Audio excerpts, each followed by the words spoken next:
Now, the one name that sums up luxury when it comes to rail travel is Pullman, named after George Mortimer Pullman, who invented these beautiful carriages and was so conceited that he insisted that everybody who waited at the table was called George, whether he was christened George or not. Now, whenever I see one of these lovely carriages, and this one was built between 1913 and 1914, it reminds me of one of those black and white American movies, always about show business. They travelled at night, the band always played and the singer always sang, and they revolved around newspapers over the wheels just to keep the plot going. Now, one of Britain's best-known singers is Barbara Dickson. I don't know whether she's going to travel by Pullman, if she's got a band, or even if she's going to sing. But like me, she's mad about railways, and she's our host on this week's Away Day.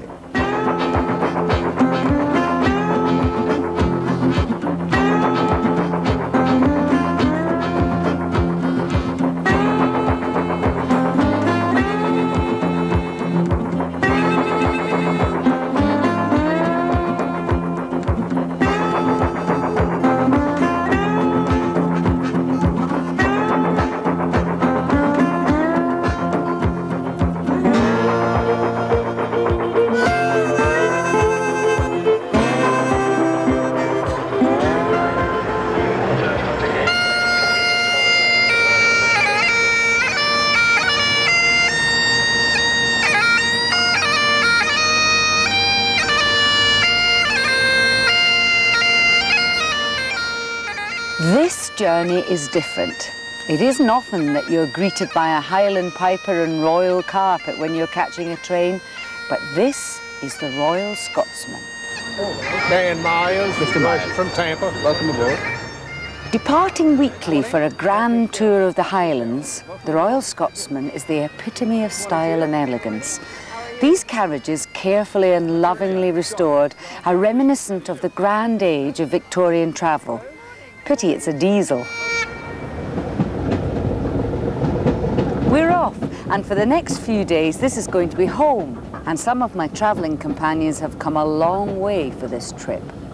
We're from Los Angeles, California. We're from the States. And do you have any connection with Scotland at all? No, none whatsoever. We're kind of intrigued by we were intrigued by this train trip and thought we'd come along and see Scotland from the train. What do you think of when you think of Scotland? What does it mean to you as an American? Well, first of all, I'd say we're rather surprised by their weather. We were thinking that it would be cold and misty and rainy, and it's quite to the contrary. It's delightful weather. Do you think that being on a train for 6 days is going to drive you mad?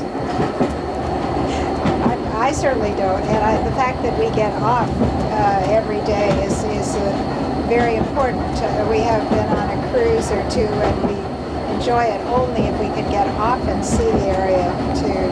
Well, do you think it's better staying on the train at night, or would you rather be in a hotel? How do you feel? I have no problem with staying on the train. I'll have to tell you, I do like trains, and my wife likes trains, so we're maybe not the average person in that sense, but the accommodations are, first rate and look very comfortable, and we're looking forward to sleeping on the train.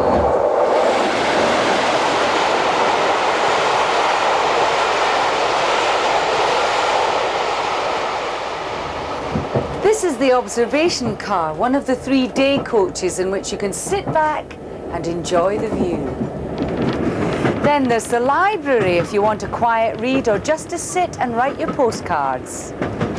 And if you'd like to have a little snooze or just watch the day go by, there's always the rest car.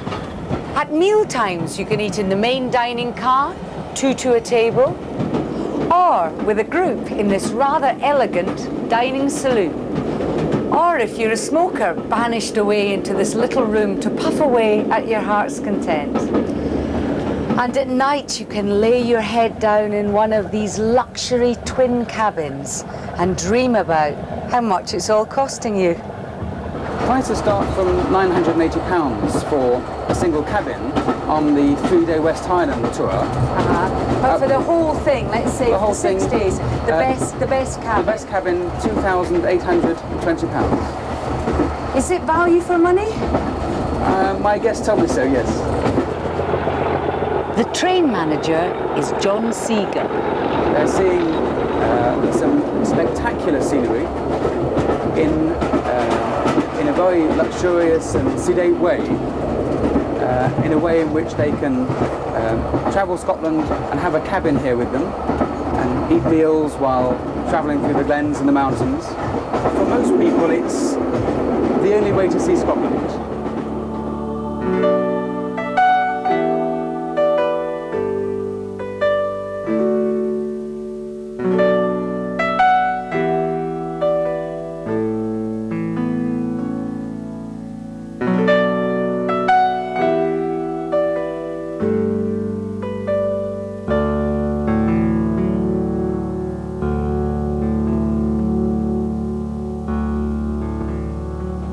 Taylor, the chef, does amazing things in the kitchen in very limiting conditions.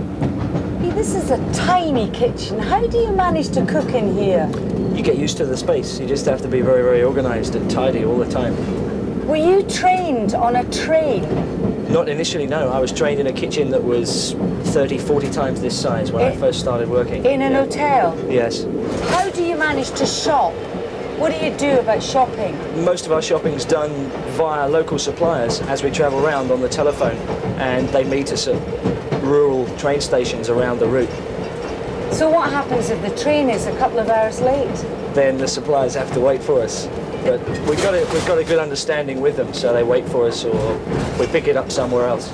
So what are you doing now? We're putting together a little rendezvous of seafood for this evening. What I'm doing here is we've got some langoustine tails. Fresh langoustine came off the boats this morning. What we're doing is we're rolling them in some smoked bacon, and I'm going to saute them off for part of the rendezvous this evening. They're going to go together with some salmon, some turbot, some halibut, and also some scallop as well. I'm going to serve that with a little white butter sauce. It sounds fantastic. Now, this trip isn't just about watching the scenery go by and eating. It's also educational. Highland cattle, clan feuds and Scottish nationalism are all on the syllabus. Now here the Highland cattle, look. Now they look at the black ones. You got your cameras ready? David will try and take... Now there's the male. He's the one nearest us with the dark. See him? Yeah. See his horns come down? And their horns go up. He looks like a bison if you just look at the face. But let me tell you a wee bit about the Scots people themselves. This is John Cowan, an ex-engineer turned guide. Did you know that the Scots never came from this part of the country? The people who lived in this part of Britain, the northern part of the island of Britain, were in fact the Celtic tribe called the Picts and the Caledonii. First stop is our Datton Priory, and we're about to meet a real clan chief. Colonel Campbell Preston, head of the Campbell clan. But there's not a kilt or a claymore or a scian-dubh in sight. And you can see that bit's a new bit, which was built down in 1850. And the old bit starts from where it's fairly obvious.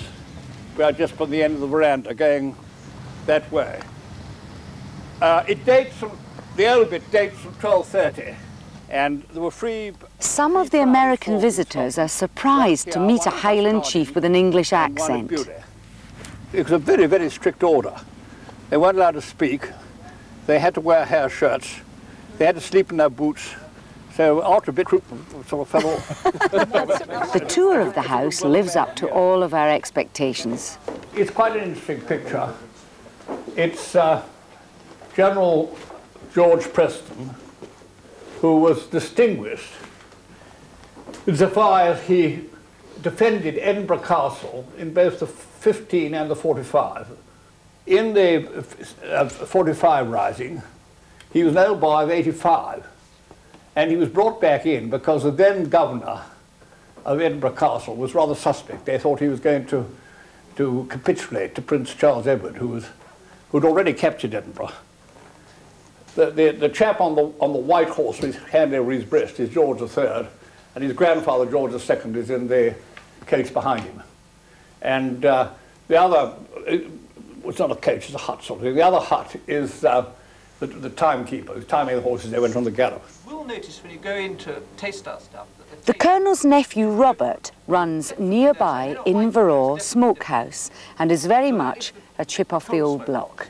When do you cold smoke or hot smoke a product? How do you tell what to do? Well, honestly, that's pure tradition. For instance, you can take a salmon, and in the Middle East they love this product. You take a salmon, you don't gut it, and you put this into the hot smoke box and hot smoke the whole salmon. It's a hellish difficult product to do, actually, because you can overdo it, or you can fillet it and make it cold smoked. Similarly with a herring, you can split the herring and cold smoke it, or you can put the whole herring together, just gut it, and do a hot smoke. So it's just really what the customer wants, it doesn't matter. But you do get a totally different taste.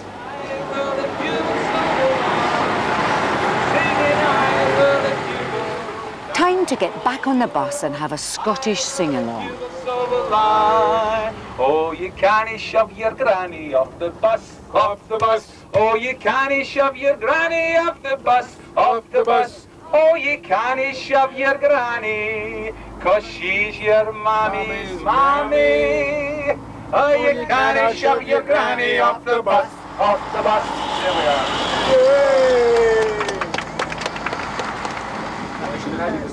At dinner, we all dress up and enjoy Anglo-American conversation. What are you drinking?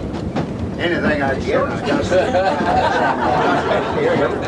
But I would think, except for this train, the really grand, gracious trains of the world are gone. Bush is a family man. He's got a real, his wife is going to be a real asset to the administration. They're real people. Real down there. Now, many people get the chance to meet a clan chief once in their lifetime. But as a family, they bring you right into their family. You know, we had the war between the states, and a lot of people call it a civil war. And that was the most ridiculous thing. The South just wanted to rise and stay there. And they're coming back.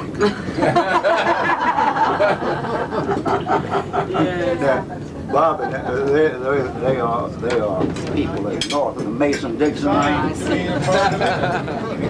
You acknowledge that there are people north of the Mason-Dixon. Well, I don't speak to many of them. They can't understand you.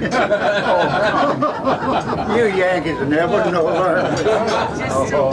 That's a crawfish. What do they call those here in Langoustine. They all say a good Scottish grace. This is by Robert Burns. Some have meat and cannot eat, and some they meat that want it. But we have meat and we can eat, so let the Lord be thanked. And after the meal, time for entertainment.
At Fort William, everybody is excited because today we're going to be hauled by steam.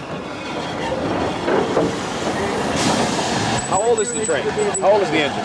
It was built and came out in March 1945. Well, 45 is fairly recent locomotive then. I'll be darned, yeah. I thought they were all older than that. Surprised. This was the very last one of British Railways mainline fleet to be in steam. For goodness sakes. 1968 was the very last one to have a fire drop. Well, I'll be darned. Yeah. You keep it in beautiful shape. Well, we try. Yeah. How many does British Railways have? None. None. This is the only one. None. They don't own this one. This is privately owned as well. Oh, for gosh sakes, how interesting.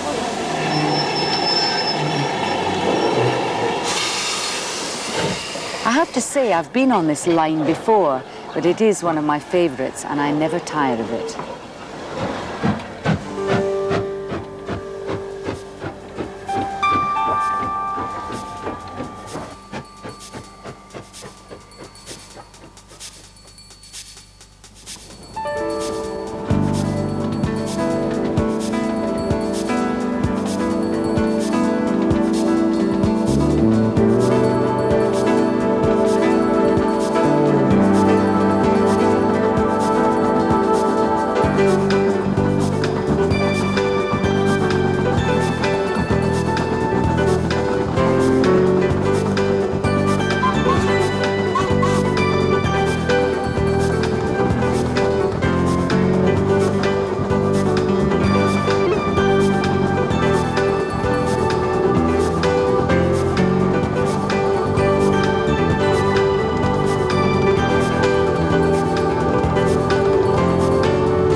This is Mallaig, typical of many little fishing villages where the activity is only a fraction of what it used to be in its heyday.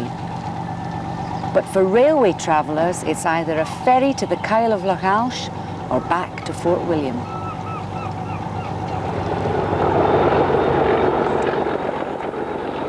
We're retracing our steps back to Glasgow, back to Diesel, on to Edinburgh and on up to Aberdeen. But first, a very important stop.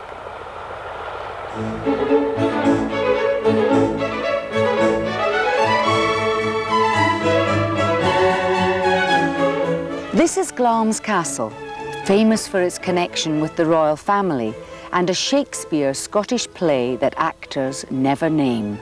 You mean Macbeth? Yes, I do. This is the Dowager Countess of Strathmore. Well, all history obviously is a mixture of fact and fiction, and nowhere does that seem to me more clear than this rather obscure Scottish king called Macbeth. But of course the connection with Glamis and Macbeth is entirely because of Shakespeare. Oh, I see. So he didn't. There was no real connection with him. Well, that I don't really know. I mean, I don't know much about the real facts about it, but who would have known or heard of Macbeth if it wasn't for Shakespeare? And it's the legendary setting for the scenes. Macbeth, he did exist, though, didn't he? Macbeth? Very much so. He was a king way back, and Shakespeare wrote Macbeth for King James I of England and VI of Scotland. He often visited Glamis. He made the 9th Lord Glamis, the first Earl of Kinghorn, and he went down to the court in England with him, where he would obviously have seen a lot of Shakespeare. So that was another connection. And there's also a pile of stones on a hill which is called Macbeth's Castle. So there are a lot of connections locally with Macbeth as well.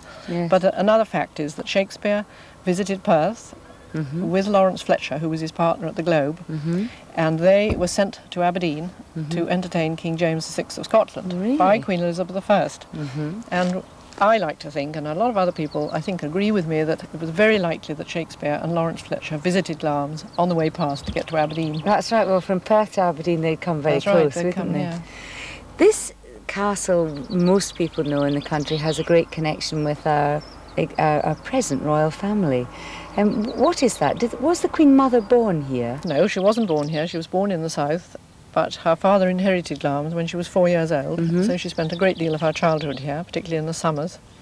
And in 1914, when she was 14, until 1918, she spent most of the time here, because Glamis was run as a convalescent home by her mother. Really? And the Queen Mother, in fact, as a child, helped a great deal to look after all the soldiers and all that was going on here, as well as continuing her education, of course, during those years.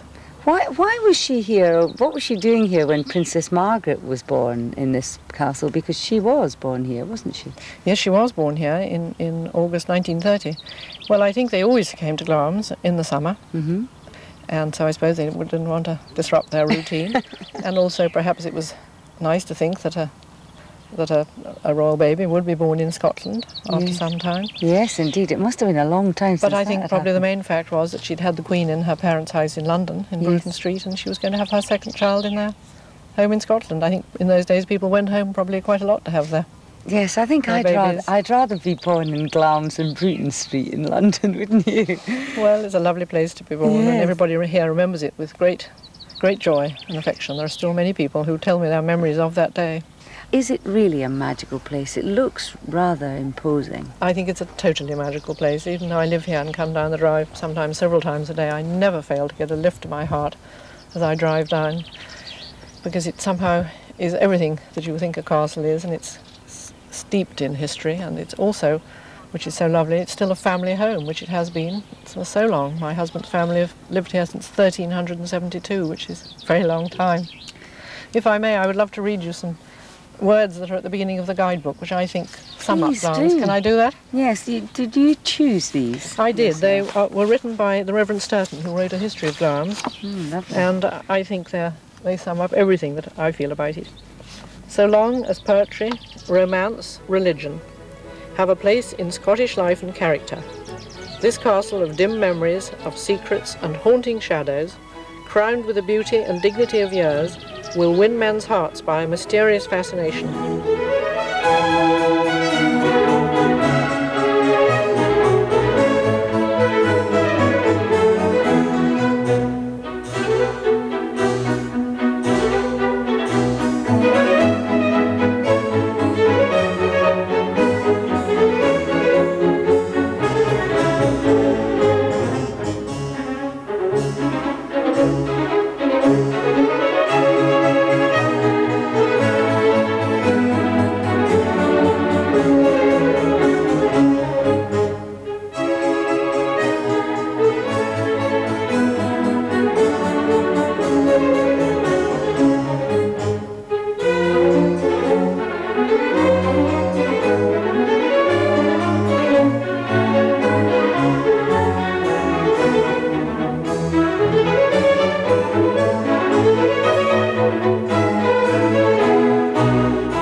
to get back on the coach, onto the train and head north.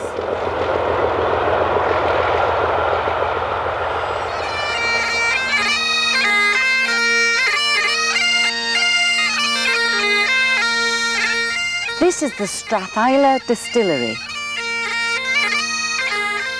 A tour, I'm told, that is always very popular.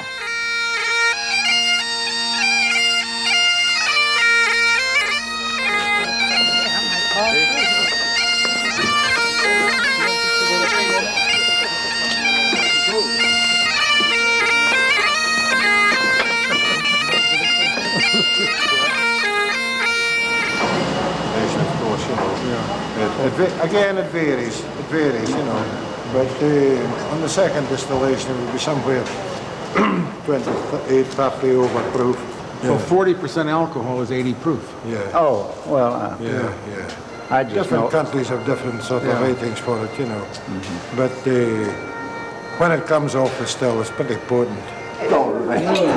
Cheers. I shouldn't have put water in there. Let's go after that 50th again. I think that's Okay, let's do that. There's an old Scotch expression when you drink your Scotch. It's called Lochheim. Comes from one of the lakes up here, I think. If you listen close enough, you'll learn how to make your own whiskey when you go by. Right. But I'm going to teach you to do some Highland dancing tonight. Great. That's really good. We need all the help we can get, so we'd appreciate that. Okay, I'll follow you. Thank you. I think every bachelor in America ought to take this train trip.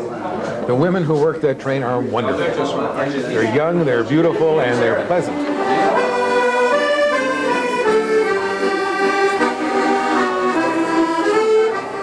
If you're going to have a party, what better place to have one than at a distillery?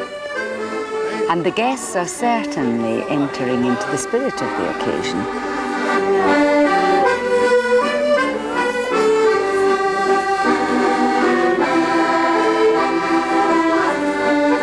As for me, it's time for bed, then time for home.